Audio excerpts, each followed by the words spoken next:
Leslie Cornwell with Midwifery Business Consultation. I have my dear friend Augustine Colebrook here with me, certified professional midwife with the Midwifery Wisdom Collective. Her and I, how long has it been now? 2-3 years. We've been working together, different nonprofits, closely working, because it's always fun. The consulting world for midwives is a very small niche market. And so it's like what, 3 or 4 of us?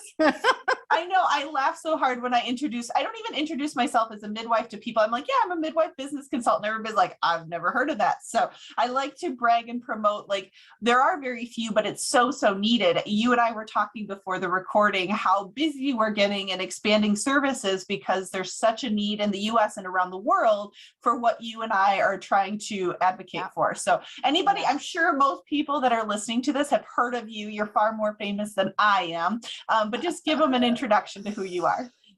Yeah, sure. Well, thank you so much for inviting me. I do always love our little tete-a-tetes. We've done it a couple times a year over the last couple of years, and it's always fun to connect. What you're doing is pretty epic, out there blazing trails. I love it. Yeah, I'm a midwife of 25 years. I've practiced in the home, birth center, and hospitals in other countries. I am a CPM by training. I went the PEP process. But I've gotten the opportunity to have pretty extensive clinical experience because of my global outreach work. And so I'm not your typical CPM, I guess is the way I would say. I've been teaching student midwives for almost 20 years, and it's my real passion. I certainly love being in the birth room. I love supporting birth families in the prenatal process. But as I get older, I feel like I really want to make sure that this profession doesn't die out. And as we get this academicization that's marching across the globe, requiring a master's degree or higher for midwives, I think it's not really clear to everyone how much of the population globally that then excludes midwives from attending. So community-based midwifery that's culturally matched is a real passion of mine. And currently I live in central southern India. I'm the clinical director of a birth center here called thebirthhome.com. You can check it out. It's a beautiful website, beautiful people. We're doing beautiful things. And I'm helping to advance the midwifery model of care here. Like many places in the globe, India's midwifery model was stamped out as Western obstetrics marched across the globe. And so the traditional midwifery called Daya or Dayam, that died out or was stamped out. It was made illegal in the 70s and 80s. And so it's just this beautiful resurgence of really amazing people who are reclaiming this tradition, much like we saw in the US in the 90s, midwifery sort of starting to come back. It's doing that here now. And the birth home, which I'm a part of here, is the 4th birth center in India to open. And it's really exciting to be at the forefront of this development. I also am the principal at Midwifery Wisdom Collective, like you alluded, and we are an international education and consulting firm that help all style of birth businesses create sustainability and success. And we do front office, back office, education, continuing ed, consulting, all those things. So if you have a problem or a challenge with consulting, we certainly are there to help out. And we have a new conference. Our first inaugural conference is this November in Galveston, Texas. And that's all on the website, midwiferywisdom.com. Yeah, well, I'm excited. I know you and I do a lot of projects together. I will be at your conference doing a presentation about financial planning for midwives, and I will be doing one of the skills training. Awesome. Yeah. I have to tell you, like, so many people have told me, like, that is the best topic ever. Like, so many people are excited about your session. I'm excited. Yes, we are really diving deep because my typical discussion in it is 45 minutes. So we're diving deeper down the rabbit hole, some of these things. So yes, we're putting it together. So yeah, you and I have such similar passions and visions. Our personalities in the big picture, like we really cherish the legacy, the next generation of midwives. Like I talk a lot with selling birth centers strategically and practices and training and preceptorship and how do we expand midwifery in a more self-sustaining way, where we're not just giving, because you and I have went through very personal stories similar of burnout. Yours is far more traumatic than mine. I do have to say. I don't know about that.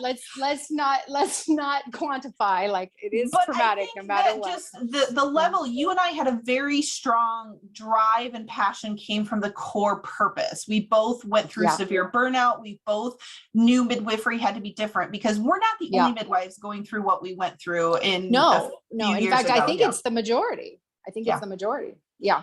So you and I are very passionate about burnout, of balance, the trauma, and so we always joke when we're making things like, okay, what are you working on? I'm not going to do the same thing you're doing. Like, it makes no sense for us to do identical things. Like, where are the needs? So yes, we have very similar. You did the school, I'm doing continuing ed. We complement each other so well, and we talk about, okay, if someone is looking for, I had a private home birth center practice. If someone wants the nitty gritty of business structure, strategies, funding, business plans, I'm the great one to go to. If it's more clinical, it's international scope, it's the day-to-day operations, the patient client care side, you are their go-to lady. So I think you and I love that. We're very other. Complementary. That's awesome. And I love that we both are focused on community-based care. I think there's so few resources in this arena that, that's why I love to talk you up and all the things you're doing, for sure. Thank you so much. But private practice. I mean, I'm a grassroots kind of lady. I think the healthcare, the bigger system, is more and more assembly line. Private practices are disappearing. There's so much opportunity for CNMs, CPMs, direct entry, all sorts of educational backgrounds for midwives to join forces together. That's another thing you and I talk about often is to have these dyad of scope, like too much in the US in particular, there's a divide between CPMs and CNMs, and we just cripple ourselves. We just absolutely cripple ourselves. So I push when we do our business model structures, depending on their state regulations, I love seeing a 2 CPM, 2 CNM modeled birth center home birth practice, because you get the best of both worlds. You get the GYN service, you get a little more high risk, you get prescription privileges, some of these barriers that some of the CPMs have, but then also the CPMs aren't being taught about alternative therapies and herbs and more natural based, because that's not our schooling. And so you get the best of both worlds. Yeah, I love it. I love that. I always had CNMs running through rotation in my clinic, doing their final numbers for Frontier or different schools. And it was such a pleasure to learn where we overlap and where we are really different, and to plan those encounters and those practices with this real complementary kind of experience.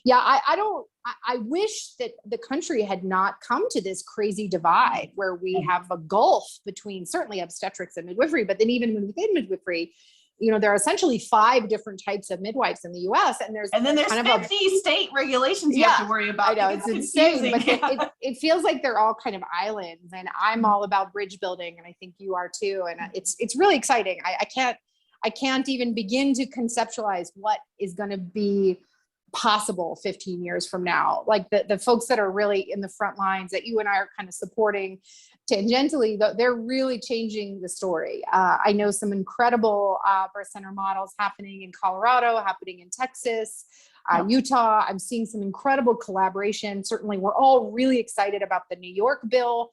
Hope that passes so that we get CPMs in New York again. It's just, I'm excited to see what happens.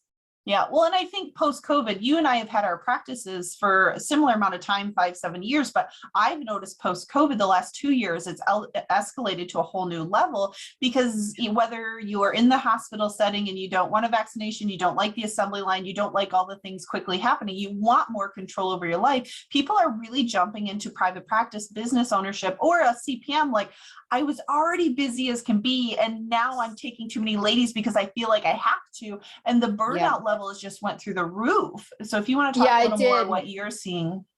Yeah, I mean, I don't have a practice in the US anymore, but certainly I consult for folks all the time, and the demand for out of hospital birth was exponential. Like, I remember when The Business of Being Born came out in 2007.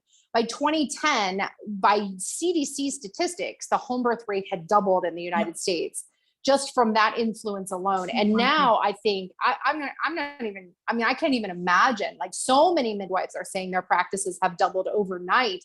And we're just seeing that serious increase is still continuing as friends tell friends, and as outcomes become published, and as more and more people see that the hospital is for sick people, and being pregnant does not make you sick, and that really staying home is a great option, or of course utilizing birth centers.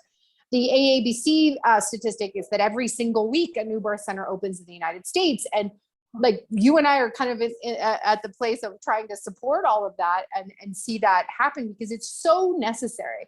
My lifetime goal since, I started midwifery when I was 19, 20 years old. And my lifetime goal even then was to mainstream midwifery, so that every person, when they find out they're pregnant, they go, which midwife should I choose? If that were everyone's thought, that would change the world, and that's been my kind of goal since the beginning. And it's theorized that critical mass is pi, 3.14%, and many states in the United States are inching towards that critical mass, that 3.3, a little over 3%.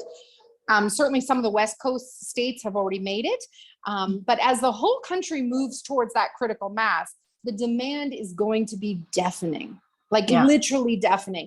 I mean, we kind of have an echo of that in COVID.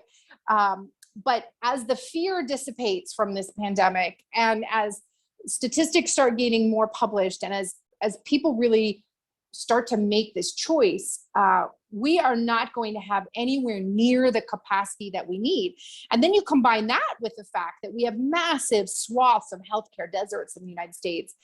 Something like half of all counties in the United States have no obstetrical services. That in many parts of the West Coast, they're driving 50, 100 miles to access any services whatsoever. And then you go to the shortage. We have physician shortages that would baffle your mind. Midwifery is absolutely the wave of the future. Birth centers, community-based birth is absolutely the future. Well, even CNMs for primary care, like I'm helping so many CNMs start women's health clinics, primary care clinics, adding an FNP, CNM team, like in the rural parts. Like we're having so much fun with these, and then they can bridge to help with the other midwives. It's so exciting. Yeah, I think the overall arching theme would be mid-level care providers and community centers, right? So not the high-level surgical specialists, not these big box giant healthcare systems, and not so much, actually, home birth will never become the mainstream. It'll always need to be an option. But the mid-level care providers and mid-level facilities, that is where we are going. And I think, like you said, family nurse practitioners, women's health nurse practitioners, naturopathic doctors, physician's assistants, nurses, midwives, CPMs, professional midwives, direct entry midwives, all of these folks are going to be so needed in the future. And I think they need, the problem that I find, just tell me what you think, but the problem that I find is that so many of them come out of school so passionate and so excited with zero business education. And there are very few jobs available in this sector because it's still a developing sector. And so they need to become entrepreneurs. And some of them have the passion, the inborn inspiration. Their husband owns a lawn care company or something like that. They have some mentor in their family, warm market. Yeah. But most of them don't. And they're just out there in their own little silo, reinventing the wheel over and over and over, reinventing the wheel. Honest, you get your video by accident. We get to see your lovely. No, I'm just getting a call. Sorry. Okay, it's fine. Okay. Yeah, so many of them out there just reinventing the wheel, and I just that breaks my heart. And so, I think what you're doing, what I'm doing, is so important, because you can have an hour or two consult with you or me. You could hire us to do project management. We both have a team that's working on a lot of these challenges. Or you can see both of us, like policies, procedures. Why is every practice making their own, or this cyclical mindset of, well, I had to work really hard to do it myself, so I'm not sharing it with you, so you have to work really hard. Like, where does that come from? Yeah. Totally. I mean, we have this tradition in community-based birth of scarcity, right?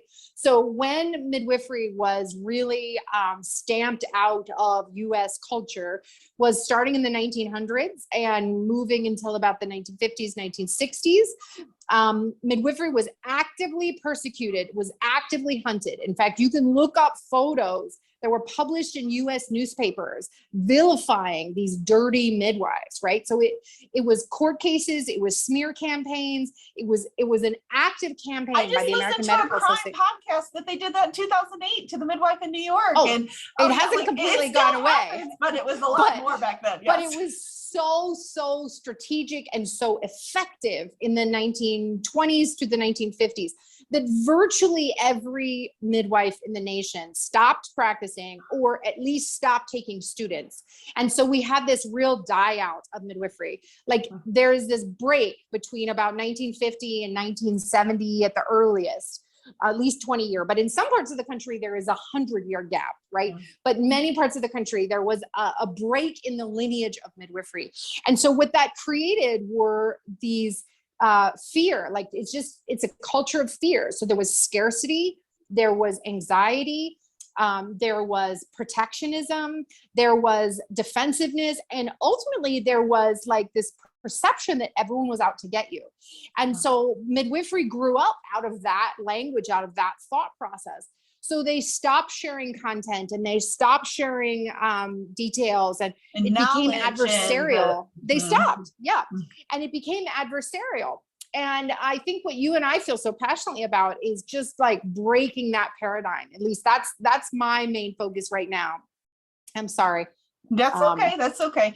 Yeah, there was so many thoughts going through my head while you were talking, Augustine, because we're in such a critical, pivotal moment. I see it that we are. Either midwifery is going to crumble from the burnout and exhaustion and the push of not being able to have a strong foundation to it for the work-life balance, the preceptor opportunities, the business side. There's a very critical point. Or are we going to restructure and get get a system where we're going to flourish and bust at the seams the next 10, 15 years? Absolutely. Like I see it, you see it as well. We have to. It's going to go one of the two ways for sure. And I feel so passionately about preserving this tradition, preserving the culture that has come up around midwifery. We're finally acknowledging much of the systemic inequity. We're finally acknowledging much of the heartache and the pain that so many of our previous forebears have gone through. Like, if we lose that again, like I'm so afraid for how much history, how much knowledge, how much love, how much faith in the profession will be lost. I'm actually, it wakes me up at night. I'm so terrified about it. So we have to change the paradigm. Like like the current paradigm based in scarcity, in the patriarchy, in enmeshed into or trying to break free of the medical model is not working. And in fact, so many systems in the United States right now are not working. You know, we have this end stage capitalism, which is destroying America. We have food scarcity, we have educational disparity. Like we have a real crisis in the US. And I think those of us who are seeing all of this and wanting to change it, I think what better place than birth at the start of it all? Like what better place than to focus all of our energy and harness all of our knowledge and our intuitiveness and our, like, you know, we're such a incredibly resilient bunch. Like what better thing to focus on than a new system, a new paradigm in midwifery? And I think it starts with coming together. We can no longer exist in our own little silos. Like the world is globalized. You know, here we are speaking face to face, 12 time zones apart. Like we are done with separatism. Like we must come together and stop the labels and the name calling and the criticism. Like we have to assume the best of each other, believe the best of each other, and work towards a common goal. And so if we're going to preserve midwifery, if we're going to decrease the terrible outcomes that are happening, especially for women of color, we need to come together. And I think it starts with these kinds of conversations. I think it starts with like the conference we're hosting in November is bringing a huge amount of people together, but it also starts on the community level. And this is the piece that I'm really passionate about. Like when I get a call, and one of the things I do in my work, which I love, is I do case chart review for folks that have a bad outcome or have an investigation. One of the most common complaints that they give me is, I can't believe how much my community abandoned me. I can't believe how alone I am. Yeah. And it just breaks my heart. I mean, I was one of those midwives, and I know what that feels like. And I know why it happens. It happens because everyone else is afraid. They're terrified that that could happen to them too. And I guess I just did this great podcast with Hermine Hayes-Klein, who's the world's forefront leader in human rights and childbirth and birth justice. And she echoes some of these same thoughts, and you should go listen to it. It's on all podcast platforms. Yeah, it's amazing. I'd love to. But Hermine says the same thing. Like, we have to come together, because divided, we are absolutely conquerable. We're too few. I mean, there's something like only 15,000 midwives in the entire United States. I mean, that's a tiny percentage trying to serve an even smaller percentage of the birthing people. We cannot be separate anymore. We have to be a united force, and we have to fight back. We have to fight back. In fact, we have to preemptively strike. And I know that this strikes fear into the hearts of midwives who've been trying to survive all these years, but we have to get out of scarcity mindset. We're not just surviving, we're headed towards thriving. And that means we have to be a united front that speaks with one voice that says, you will not crush us. We are together. So yeah, I mean, that's kind of where I'm at. And I wish to God that more midwives who hear of a bad outcome, or who hear of a traumatic experience, they go, what does my sibling midwife need? What can I do for them? Like, get on the phone, send a text. What do you need? How can I show up for you? Like, none of this, what happened? What did you do? What happened? Like, none of that anymore. Just be like, how can I serve you? Because when I'm in this situation, I'm going to need you. Like, that's how it has to be from now on. Right. Yeah. Anyway, off soapbox. Sorry. No, you're okay. A lot was going through my head. I took some notes to go back, because even like you and I, we're so similar and we're so different too. There's just I see to me, it's like, what's the root cause? Everything is so interconnected. When I went through the burnout in 2017, it's like, what can I do to make the biggest impact? Because, okay, we need more students, we need more schools. Well, it doesn't do any good if there's no clinical sites. Well, if the midwives are too burnt out and not taking students, they're also interconnected. So I was like, what is the root cause? And it's the giving them a support of the psychological mindset, the life supporting, the helping them, because they're already struggling, they're challenging. The Maslow hierarchy of need, you can't go past survival if nobody is supporting you this level to thrive. And so you and I do very similar. Like, we do coaching, we do business restructuring, but we also help them through the trauma. We help them through the emotional side, because if their mind doesn't shift, it doesn't matter. We can give them the best business plan in the world, the best structure. If it's still this fear and scarcity, and they can't personally get themselves to, I just had a consult with it's funny, because even partner midwifery practices, I'm like, this is marriage counseling. You have this viewpoint, you have this viewpoint. We need to help you communicate. Let's all breathe together. Totally. Because there was some tension happening in the room, because they had very different directions on some topics. And I was like, you have to compromise. You don't want a divorce. We're trying to joke, but not joke. It's not just your community-based midwives, but your business partners. You're not going to see eye to eye on everything, but how do you compromise? How do you try to look at things from their perspective to have a better outcome in the end? You know what? I really wanted this, but this is more important to me. So I'm going to give this, we're going to negotiate. Even with collaborating relationships, I hear all the time, midwives are like, well, we can't open a practice in our state because we can't get a physician, or we can't open a birth center and get accredited because we can't get a medical director. And I always go to the basics of negotiation tactics. We're not taught professional development and business development in midwifery school. And that's the crutch. I notice that's a ripple effect. Whether you own your private practice, you're going to choose to join a hospital and advocate for your benefit in the department. There's that's the core of where I see this is what we need to work on for any industry, any direction for midwifery profession, because all these other things are the high level until the foundation. I always joke about a building, you can have a crumbling foundation. If we're trying to work on level 4, it doesn't do any good. You're still gonna, we put paint up there and it looks beautiful, but you didn't get to the root problem. You didn't get, I talked to some midwives in states where they're trying to talk these creative ways to hide, they can't get prescription. They're totally legal. So they're talking all these underground on creative ways to practice.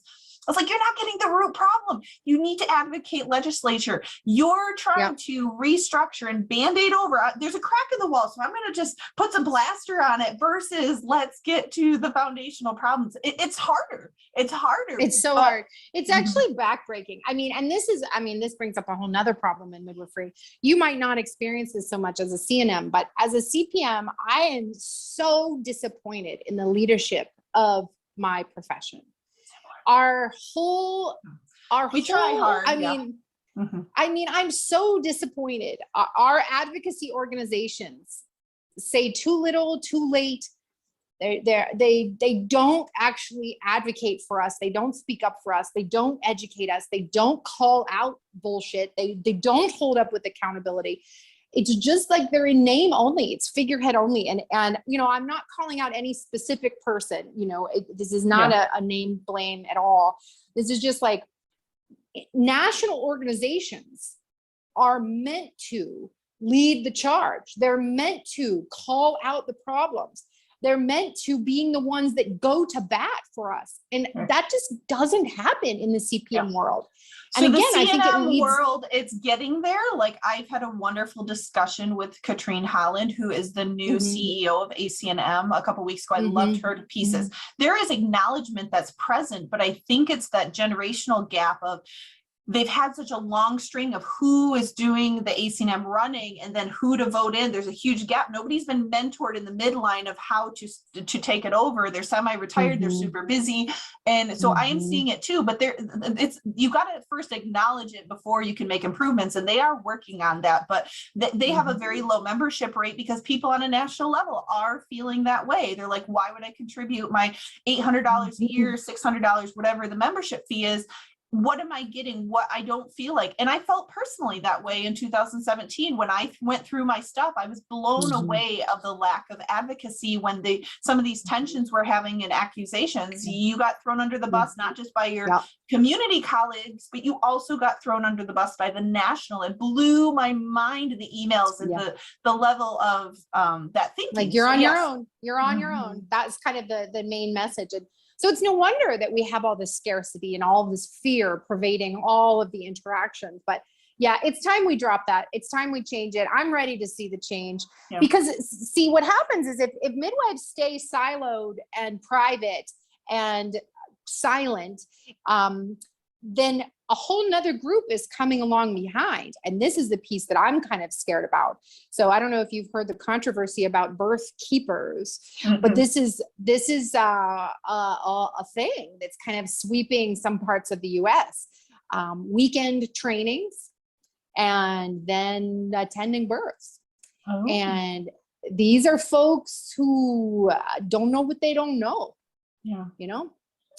And there have been a number of fetal demise associated with this birth provider type.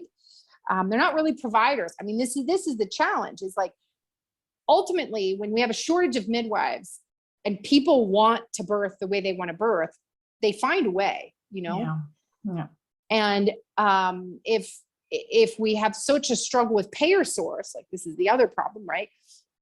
They don't qualify for Medicaid, but they're at low income, or, they can't afford the $5,000 home birth down the road. And then there's this birth keeper advertising for $2,000.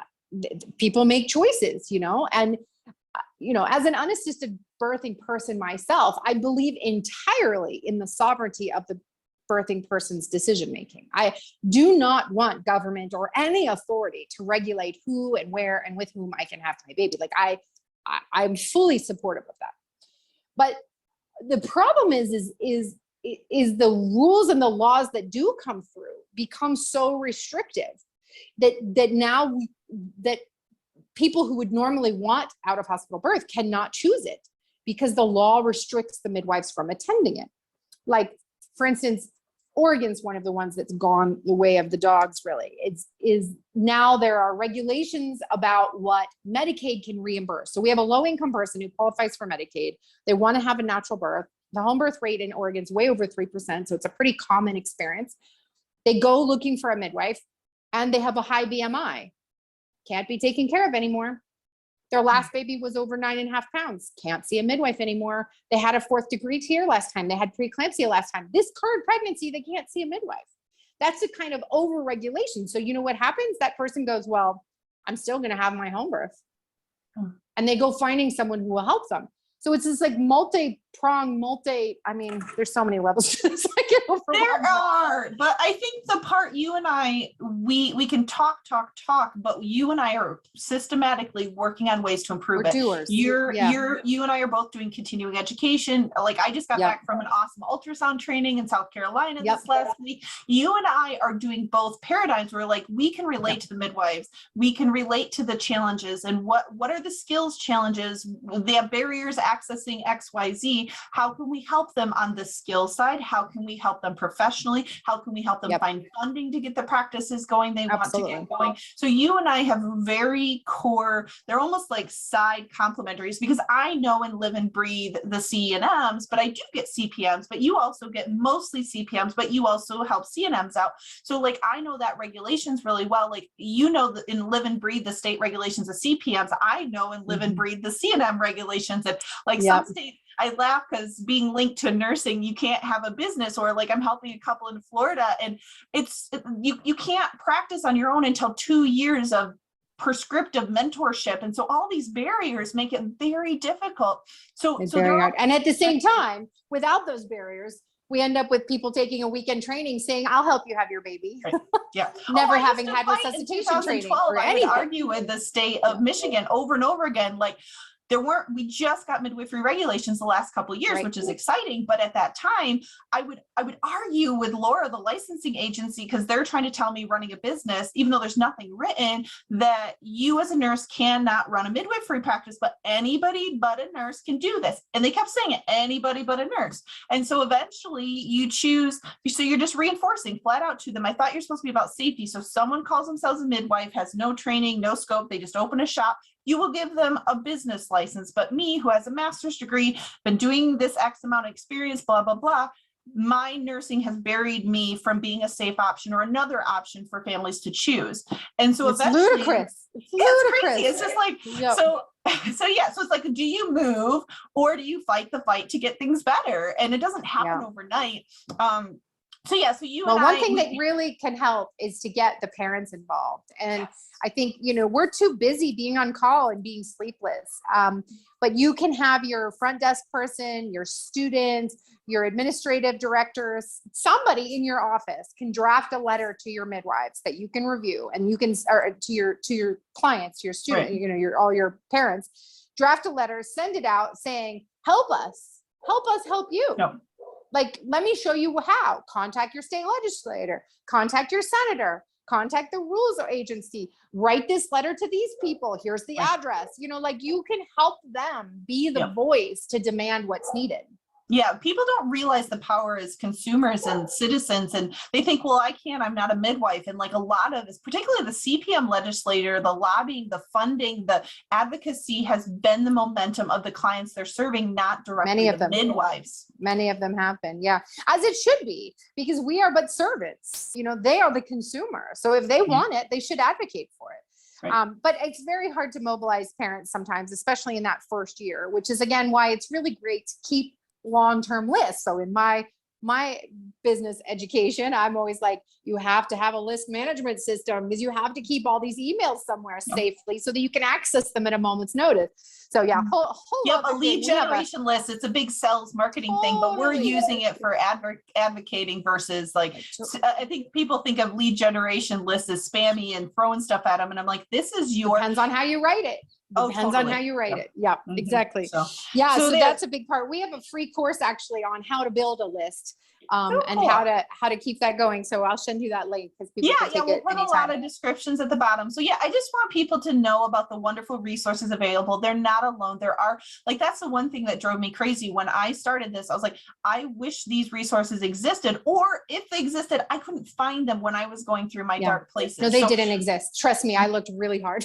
So you and I were probably like, I love what Ginger and Leslie Rathburn with Grow Midwives are doing, but they serve a different population. You and I have such like 15, 20 years from now, you and I are going to be in such, we're going to have the team, and the evidence-based birth like kind of has that team of all over the world. And you and I will have the same thing, because there's such a need, not just the US, not just in India.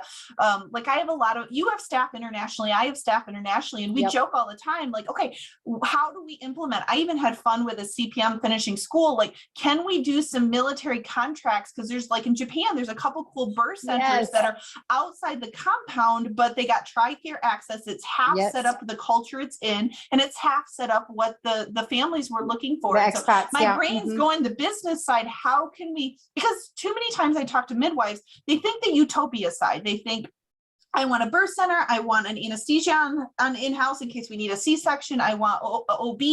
And then my mind gets them, not that I want to say reality, but how do we creatively make this realistic? Because it costs money. A doc, unless they're in a nonprofit, their love and passion, they don't need the, but it still costs money. It just might be someone else's money. Yeah. So to run these, or like regulations, like the basics of teaching, what are the birth center regulations versus a surgical center versus a hospital? What is inpatient versus outpatient? You may have this love and dream, but your local regulations, you don't fit under the birth center category. Now we have to, so it's just getting them, not so much a reality check, but grounding the legal side to their dreams. So how can we plan and prepare? Because you and I know it too well. Too many midwives just open up shop, and I did the same thing, and just go and do it, and then they gradually exchange their own time. This is what's such a problem, is that midwifery trains you to be reactive, not proactive. But business is all about preventative, proactive, strategic planning.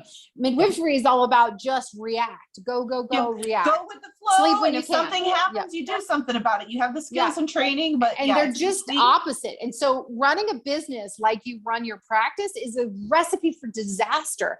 And that's why so many birth centers and so many midwives fail, is that they do not ever get that strategic planning in place, which of course you and I are experts in, and partly through trial and error, right? We learned it the hard way. And then you and I, like after that paradigm shift in that place, I've spent the last 5 years taking additional courses, tax, legal, real estate, things, most business courses, most midwives have nothing and desire to do, because I saw the value it had to my midwifery friends and colleagues, because it's not what we're taught. It's not, I mean, I learned hard knocks to go this different direction, go down this other rabbit hole, and the potential it has for midwives. So you and I could just talk forever and ever. We could talk forever. I think it's only been an hour. Oh, I love talking to you. So so I will put your description down below, and people are more than happy to get connected with you and I. We both do our discovery calls, and we refer things back and forth. Yeah, totally. We send clients. It's fun because we have a few that we actually co-consult together. It's fun. So they rotate between you and I. And I was like, oh, what did you and Augustine talk about? So we have a lot of fun because we can. Because even just like we talk about with specialties, there's many types of accountants, there's many types of lawyers, there's many types of consultants, and many times when you're creating your mastermind group for your business, I always stress it's like, so it's funny because sometimes I'll talk to people, they think it's like an etiquette thing, like, well, I only can have one consultant, I'm going to hurt your feelings if I go to this other one. I was like, I don't care if you have 3 on your team. What do you need to utilize me best for, and who else makes sense? But it's that they don't know. That's part of that old paradigm. Like, we're not in scarcity anymore. There's abundance. Have as much as you need. You want 5 consultants and you only need me an hour because that makes the most sense, then that's what makes the most sense at this point. Like, likewise. I think we have to get past this. But you and I'm so excited. We're paving the way on, and I have big dreams like you do of like, I'm like, eventually we'll be the international go-to teams around the world, but you have to start where your expertise and grow small if you try to do all these things. So you and I have our own strategic plan for midwifery access. Midwifery access and consulting access, so that you don't keep reinventing the wheel, resource access. That's my big thing. We have a new free jobs board on Midwifery Wisdom. So on the midwiferywisdom.com, we have a free jobs board. So you can list any birth center jobs, You can list any apprenticeship positions.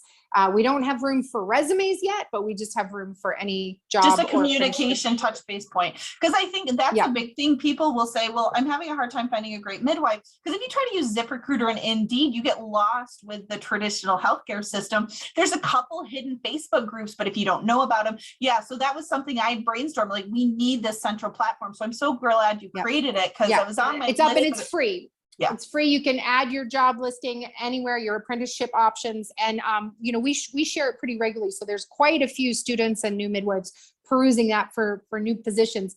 Yeah. So creating resources, that's my big thing. That's what we're working on. So courses, there's lots of courses up in our school, midwiferywisdomschool.com. There's lots of the speakers coming to the Galveston conference, and of course, I have about 5 different consultants on my team. So we've got a lot of resources. I know you're building resources too. And together we're just going to help people, out of the chaos. That's my goal. Right. Yeah. One step at a time. So it's definitely just, how can we support midwives? And if like you and I are the same page, if someone has a request, an inquiry, like, hey, I can't find this anywhere, this training, this resource, can you put it in your shop? Make something. Can you, you and I are the same page. I had so much fun. It was with the ultrasound conference last week. They got to practice on me for GYN, and I'm totally like modest, whatever. So here I am talking to 2 of them about the consulting side, while 2 of them are practicing. It was just hilarious. Oh, it was hilarious. And they're like, and I was casual. It's like nothing was happening down below. And but I'm like, you can use my brain, you can use my vagina, whichever you need. It's funny because but any two were brainstorming with me about like nurse practitioners and FNPs and women's health, like a GYN infertility. Yes, this OB volunteer training is awesome, but we would love to see XYZ. And I'm like, okay, so my brain's going like, how is this possible? Let's talk about it more. But you guys have to come to us, because we're not living and breathing the thick of the everyday stuff anymore. But we want to, we have the time and we have the teams that we both can create those resources. So we're very open to suggestions and ideas, because that's the whole point. We want to be that advocate. If you don't have time to create a tool, a template you're looking for, like we're having fun with open birth center models all over the country and making a birth center privilege template, just like a hospital. Because they're needed. Most of the birth centers are closed model, but the few didn't even know you could do it that way. And then they're trying to, and maybe I'll just do high level, the difference between an open model and closed model. Closed model is it's just to the midwifery practice that created it, and an open model is just any practice in the community. You can give them privileges like a hospital. They have certain requirements, credentialing policies, and so you're making the building, and you're making, it's kind of like the build the field, the dreams, that kind of mentality, where you build it, they will come, and it doesn't have to be a midwife. I'm blown away when I talk to LCs and doulas and other birth workers and moms and chiropractors. Anybody can open a midwifery practice, a birth center, a community center. You hire the midwives. You think like a business owner. So this is a high level thing we could talk about. Chiropractors open birth centers, and I had helped a venture capital firm open a birth center in Texas last year. And absolutely. The administration and ownership is completely separate than the practice and the providers. So you can actually have 4 different people doing all 4 of those roles, or you can have one person doing them all, or any combination. I agree. It's so awesome. Well, it's been such a pleasure speaking to you tonight. I appreciate you inviting me onto your platform, and I'm excited to do more. Can't wait to see you in November. It's gonna be a lot of fun. We'll try not to be so rowdy as our river trip. It was so funny. I've had a couple of consultants that I was like, I've seen you. You were in Texas when Augustine, or Arizona when Augustine was here. I said, no, you just saw her pictures when her and I met up in the afternoon before she did her training. But we have a riot when we get a chance to meet up. Let's do it. I'm for it. Okay, sounds good. Have a great day, Augustine. Bye, honey.